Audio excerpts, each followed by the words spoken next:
I'm Jim Burnett of NASA's Lewis Research Center in Cleveland, Ohio. During this 8th program in the history of space travel, we'll see a film called Legacy of Gemini. It looks at a group of flights in which American astronauts orbited the Earth to learn to live and work in space. The flights were stepping stones in preparation for flights to the moon. Now, let's see the film, which was made in 1965.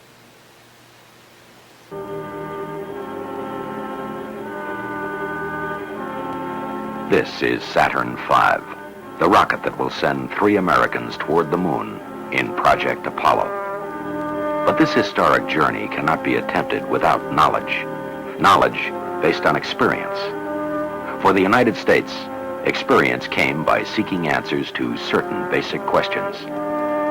Could a human being withstand an 8-day flight to the moon and back?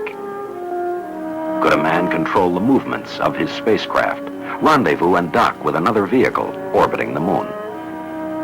Could he leave the protective cover of his spacecraft and perform useful work in space?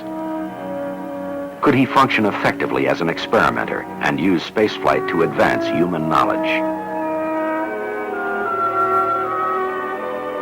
Could the Apollo spacecraft be guided and controlled during re-entry into the Earth's atmosphere so it could make precision landings any place on Earth?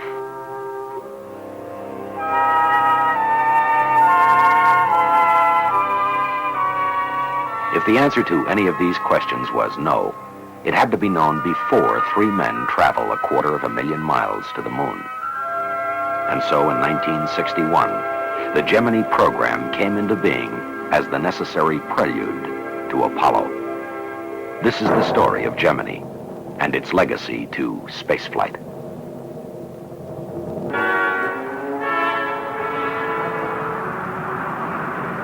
On Gemini, training began on Earth and in the atmosphere. This specially designed airplane was flown hundreds of times on parabolic sweeps into the sky to provide the Gemini astronauts with brief periods of weightlessness. Here, seconds at a time, the difficulties of living in space were rehearsed.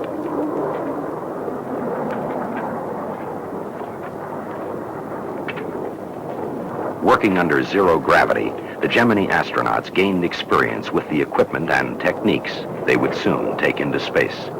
It took hours of training under these rigorous conditions to develop the confidence needed for operating in the space environment.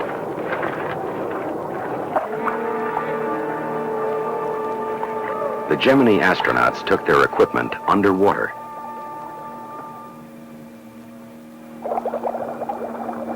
Balanced between sinking and rising, they learned to pace themselves as they performed tasks in a condition that simulated longer periods of weightlessness.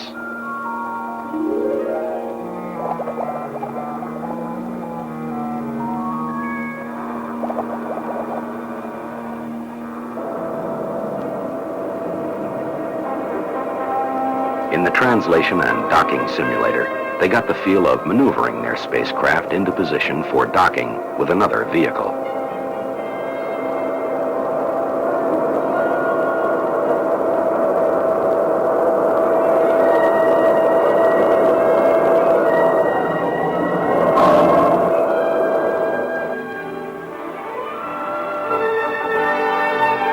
In the Gemini mission simulator, they flew entire missions without leaving the ground. Here, they learned to react quickly and correctly to problems fed to them through computers.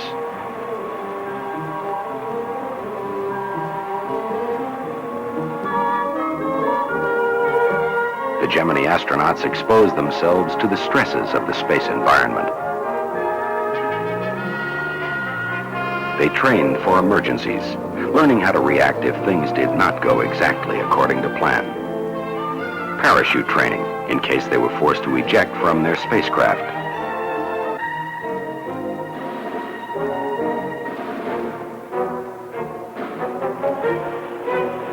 Water survival for landings in the ocean.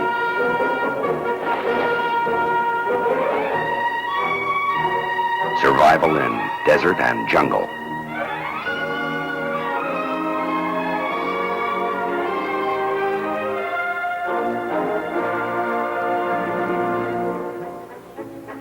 ultimately, there was no substitute for being there. Gemini took the men and the tools and the problems into orbit.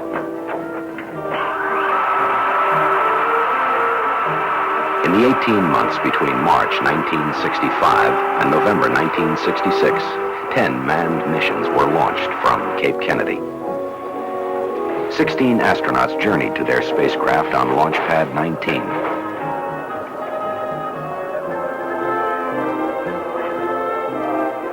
Virgil Grissom and John Young were first. Then James McDivitt and Edward White. L. Gordon Cooper and Charles Conrad. Frank Borman and James Lovell. Walter Schirra, Thomas Stafford, Neil Armstrong, David Scott, Eugene Cernan and Michael Collins, Richard Gordon, Edwin Aldrin. 4 of the Gemini astronauts made the trip twice. Together, these men helped thrust the United States into a new era of exploration.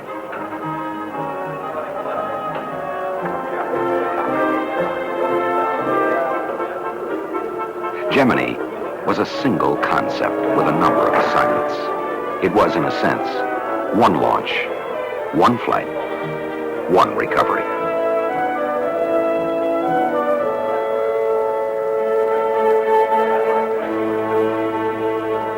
Stand by for 10-second countdown. 10, 9, 8, 7, 6, 5, 4, 3, 2, 1. Ignition.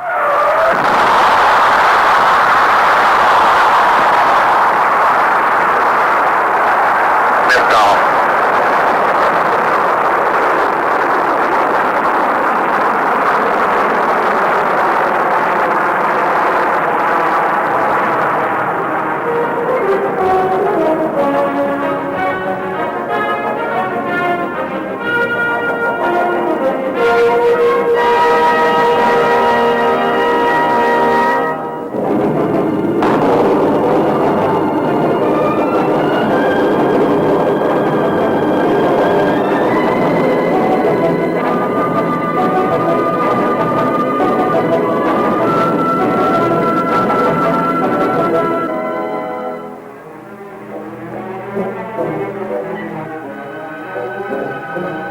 Space is infinite.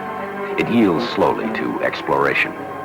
In their voyages into this environment, the Gemini astronauts logged more than 1,940 man-hours of flight. Hurtling through space at 5 miles a second, they circled the Earth 600 times. In their 40 Earth days in space, they witnessed, as few men have, hundreds of sunsets on the changing horizons of our planet.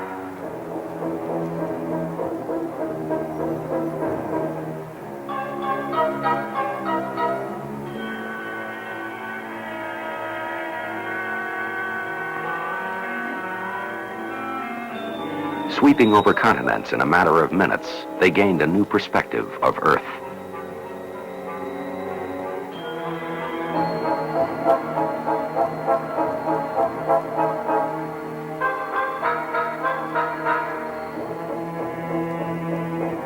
For Gemini, equipment and techniques were developed that enabled astronauts for the first time to maneuver their spacecraft, to change their orbit, to accelerate to new heights.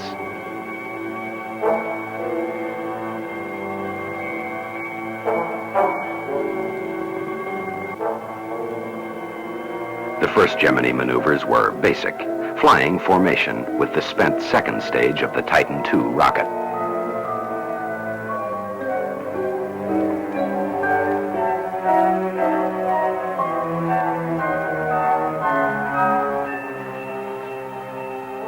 Then a more difficult step, rendezvous, finding and approaching another craft in space. Okay, Gemini 6, ready to copy. Okay, D8, 06, 3500. Pass at Hawaii, Rev 4. The first target for rendezvous was another manned spacecraft. Gemini 6 approached within 1 foot of Gemini 7. Rendezvous, a major landmark in the history of manned flight. Aboard Gemini 7, astronaut Borman prepares to take motion pictures of Gemini 6 as the two spacecraft begin their station-keeping exercise. And we have LOS also. Both vehicles SOS.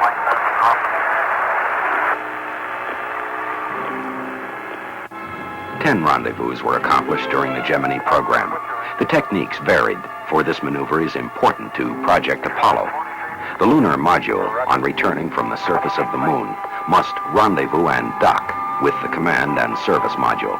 In Gemini, conditions of lunar orbit were simulated in Earth orbit, and confidence for Apollo grew.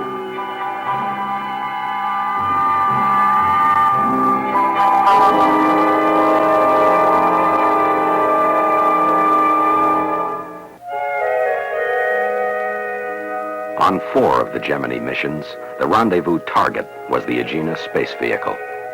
During the program, the Gemini astronauts located and docked with the Agenas 9 times, developing experience and confidence in this important maneuver.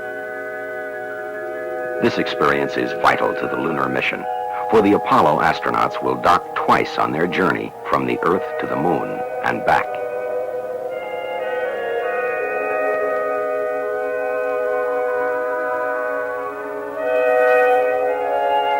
As the spacecraft moved in, docking lights aboard the vehicle helped guide the pilot during the final stages of the maneuver. Okay, Gemini 8, it looks good here from the ground. We're showing tall and rigid. Everything looks good from the docking. Okay, we're going to cycle our stop arm switch now. Roger. With flight, we are down. But not everything always went according to plan. On Gemini 8, a thruster failed, causing excessive yaw and roll. Unable to find the source of trouble, Command Pilot Armstrong undocked. The roll rate accelerated, reaching an alarming 1 revolution per second. But Armstrong fought and won his struggle to regain control, and he brought Gemini 8 to a safe landing.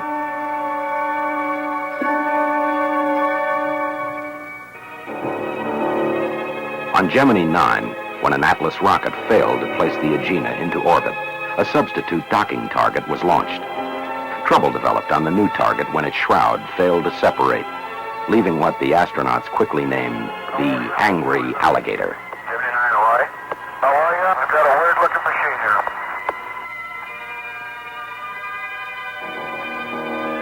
here. Although the docking maneuver had to be canceled, the flight plan was revised so the astronauts could go on to practice rendezvous 2 more times, developing faith in their ability to cope with adversity and to learn from the unexpected. The alligator's jaw is open at about 25 to 30 degrees, and both the piston springs looks like they're fully extended.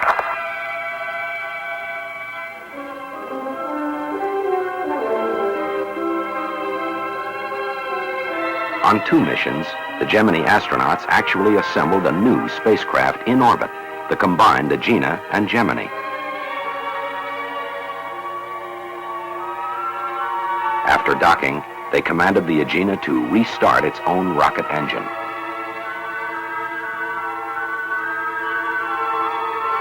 On 1 mission, this space-built vehicle was flown to a record altitude of 851 miles. From their vantage point in space, the astronauts had a spectacular view of our planet.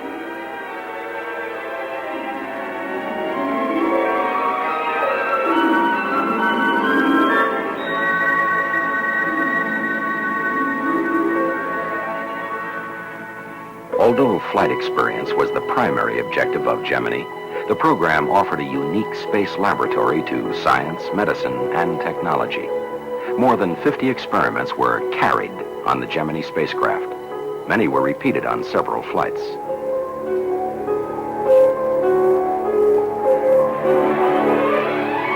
One experiment was photography of the Earth. Vast areas never seen by man in their entirety were studied.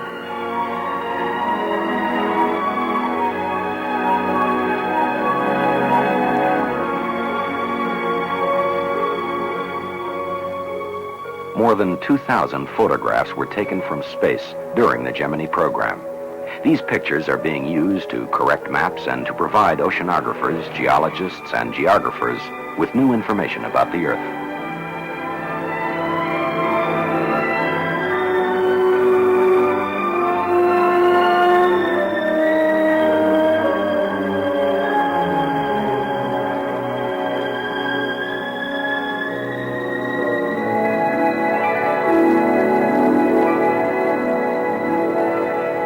Gemini astronauts also use their cameras to photograph cloud patterns and other atmospheric phenomena.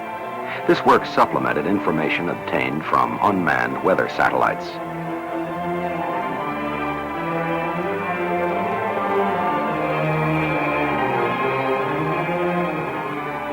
Hundreds of high-resolution photographs were made to provide new knowledge about the weather of the world.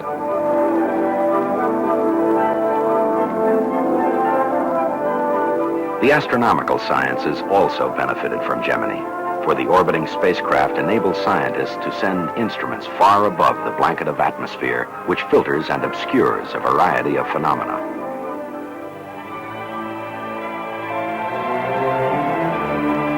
On Gemini 12, an eclipse of the sun was photographed for the first time from space. The results of scientific research conducted on Gemini have been made available to the world, not only helping to advance man's knowledge, but promoting a greater measure of understanding among nations.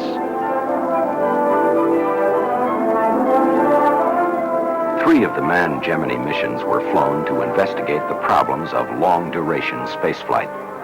Gemini 4 was a 4-day mission. Gemini 5, 8 days.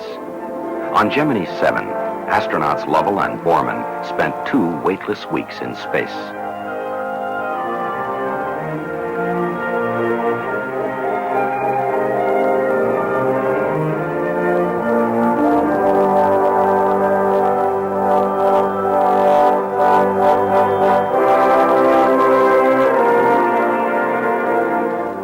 These flights confirmed the endurance of man and his new spacecraft systems.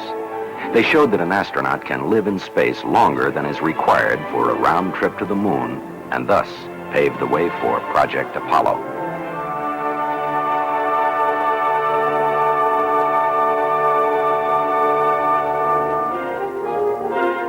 Using the Gemini space vehicle, the astronauts also experimented with a new technique for holding their spacecraft's attitude fixed with respect to the Earth. Normally, this requires the continuous use of fuel. Gina's just about horizontal with us right now, and what we're going to do is put in a very small thrust.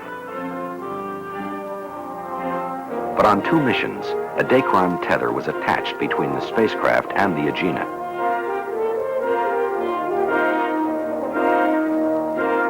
The tether is nicely taut now, and I think as long as we keep it taut, we might be The able Gemini, slightly nearer the Earth, was pulled more strongly by gravity than was the spacecraft. This small difference was enough to stabilize the vehicles so they could maintain their position without use of fuel. This technique has important implications for future space missions.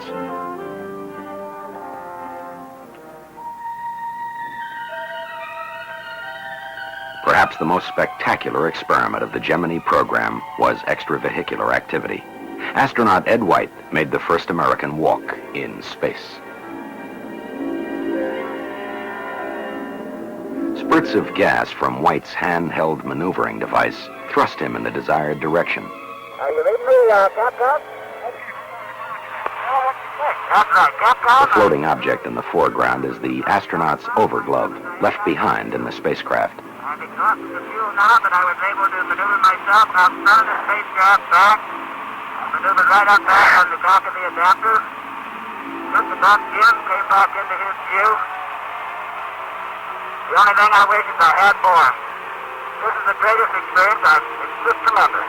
In contrast to Ed White's successful 20-minute walk in space, the next 3 men to venture outside their spacecraft encountered unexpected difficulties. Although some useful work was accomplished, including on one mission, the historic retrieval of a scientific experiment left behind on an earlier flight, workloads were higher than anticipated. The astronauts had trouble stabilizing themselves outside the spacecraft. All 3 walks had to be terminated early. Yeah, let me hang on to you. I gotta rest here a minute, though. Okay. Hello. How much tether you got up? Oh, I'm hanging on to you right now. You want me to hang on The to you? difficulties encountered on these missions posed profound problems for future space exploration. I'm hanging on to you right now, tight. Don't have any help. Well, let's go get that tether. Let me have some tether out. Oh, okay. I'm ready to let you go.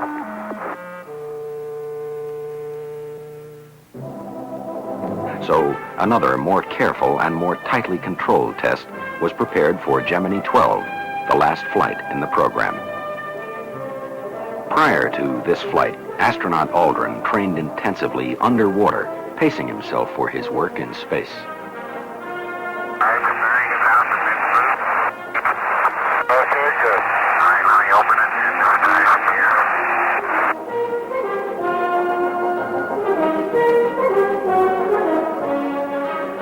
The tasks assigned to him were designed to compare the difficulty of working in a weightless environment with work under normal gravity.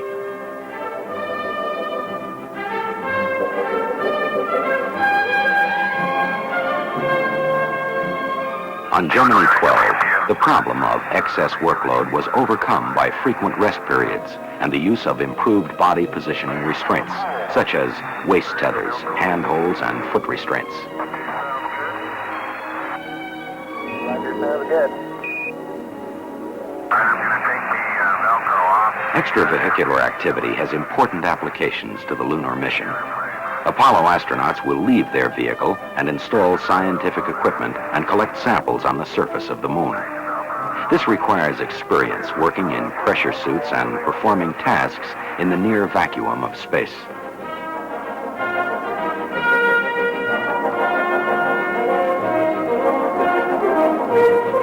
The success of EVA during Gemini will also give Apollo astronauts returning from the lunar surface the ability to board their command module, even if they are faced with docking difficulties. I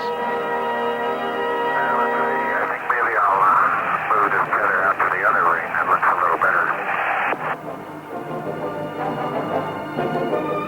better. Gemini provided more than 12 hours of experience in extravehicular activity. The training, the caution, the slow accumulation of facts paid off. Man can work in space.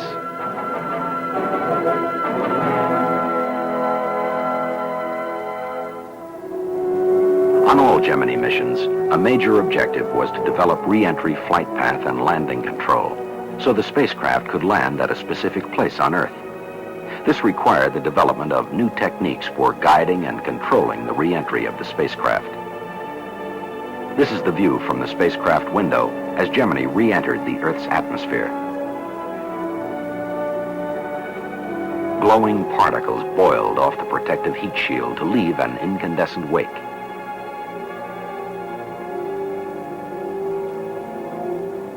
During Gemini, 10 manned spacecraft made this fiery re-entry into the Earth's atmosphere.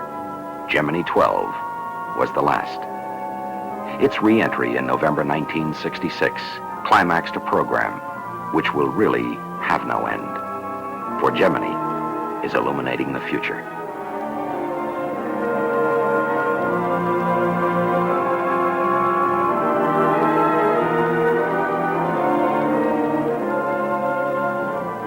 Of first importance is the fact that Gemini sent more men into space and kept them there longer. Gemini multiplied American manned spaceflight experience 37 times. There it is. Hey. That's it.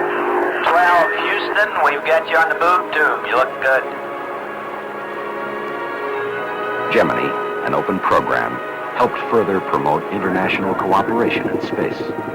People in other nations not only witnessed Gemini as it happened, but also helped accomplish the program's objectives, showing again the necessity for international cooperation in the peaceful exploration of space.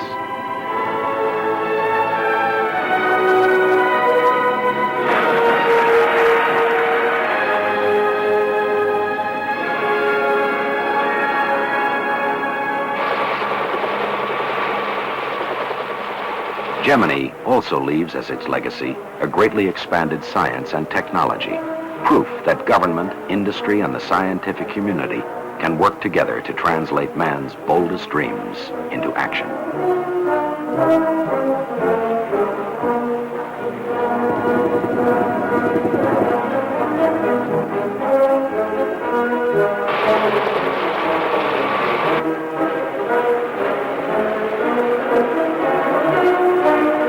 In the front ranks of the bearers of Gemini's legacy are the astronauts themselves.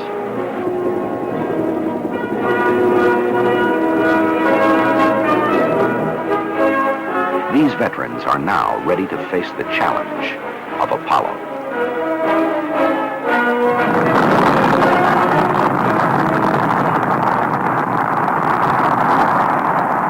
Apollo, with its new questions, new problems, and longer, more difficult voyages. But after Gemini, one question no longer need be asked. Now, we know it can be done.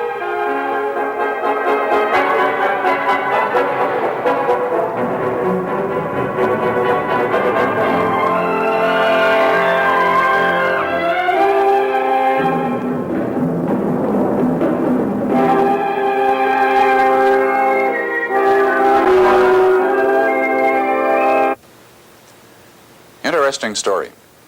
Thousands of Americans helped make the Gemini program a success. An example of one of the spacecraft systems is the fuel cell. It was used to generate electricity for use on the ship. Fuel cells use a fuel and an oxidizer to generate electricity. They do it quietly, efficiently, without rotating machinery or pollution. The cells on Gemini used hydrogen and oxygen. Fuel cells are now being developed and evaluated for possible use in ground-based electric power generating systems. During the next program in our series, we'll see men orbit the moon for the first time. Until then, this is Jim Burnett saying goodbye from NASA's Lewis Research Center in Cleveland, Ohio.